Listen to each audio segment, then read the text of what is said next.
Olá a todos e todas, agora vamos falar um pouco sobre o fórum do módulo 3 que tratava sobre prevenção às DST-AIDS e hepatites virais. Nós tivemos alguns fóruns que tratavam sobre esse mesmo assunto, na verdade tivemos 3 fóruns, só que cada fórum nós estabelecemos um estudo de casos diferente.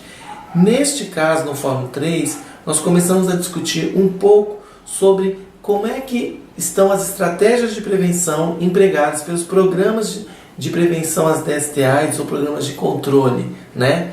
Ou seja, dentro dessas estratégias, geralmente a gente tem algumas estratégias que a gente costuma dizer que são estratégias voltadas às cestas básicas, né? Ou que seja, o básico que a gente precisa estar desenvolvendo para tentar trabalhar a questão da redução da epidemia. Dessas ações nós temos a promoção do uso de preservativos, a promoção do uso de agulhas e seringas esterilizadas ou descartáveis, né? O controle de sangue e derivados, a adoção de cuidados na exposição ocupacional a materiais biológicos, né? E o manejo adequado das outras DSTs, o manejo e controle das outras DSTs, né? E aí nós colocamos algumas questões, nós pedimos para que as pessoas discorressem um pouco a respeito de novas tecnologias, de outras possibilidades de estratégia de prevenção para além dessas estratégias apostas. E o que nós percebemos é que a grande maioria das pessoas não conseguiu avançar com as novas tecnologias, né? Nós ainda estamos vivendo numa época onde nós estamos aplicando as mesmas tecnologias no começo da década de 80, né? Nós temos uma dificuldade muito grande de entender a nova dinâmica da epidemia de DST-AIDS, né? Nós ainda conseguimos ver dentro dos fóruns pessoas falando sobre grupos de risco, pessoas falando sobre comportamentos de risco, ou elencando determinadas populações como mais vulneráveis às questões de DST-AIDS, né?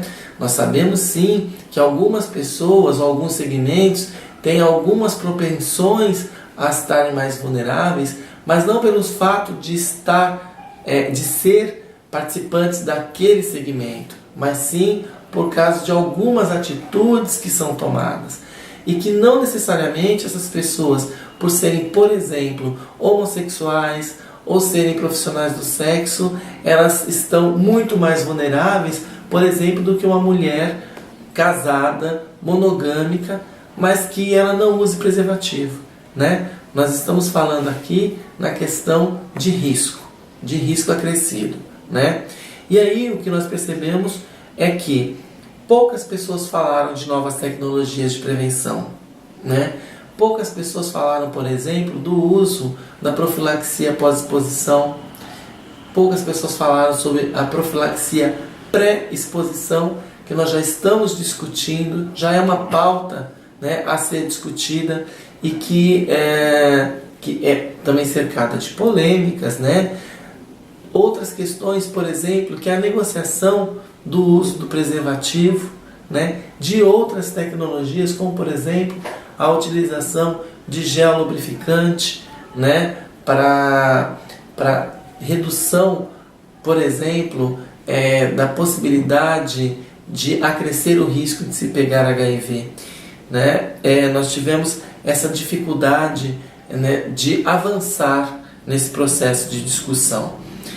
Além de avançar nesses tipos, nos tipos de estratégia, nós também tivemos dificuldade de ver pessoas falando sobre prevenção secundária, né? Nós ainda estamos amarrados na questão da prevenção primária, como se as pessoas que tivessem HIV, elas não precisassem também de prevenção, né? E nós estamos vivendo num momento onde as pessoas que vivem com HIV e AIDS, né, elas precisam também de utilizar preservativo, não só por conta da questão de se ter HIV, mas na questão da recontaminação, na questão das novas combinações de vírus, né, e principalmente da sua exposição, porque já que a pessoa que vive com HIV ela tem o seu sistema imunológico um pouco mais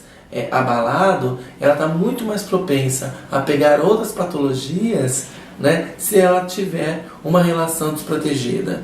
Então, prevenção secundária também deveremos discutir.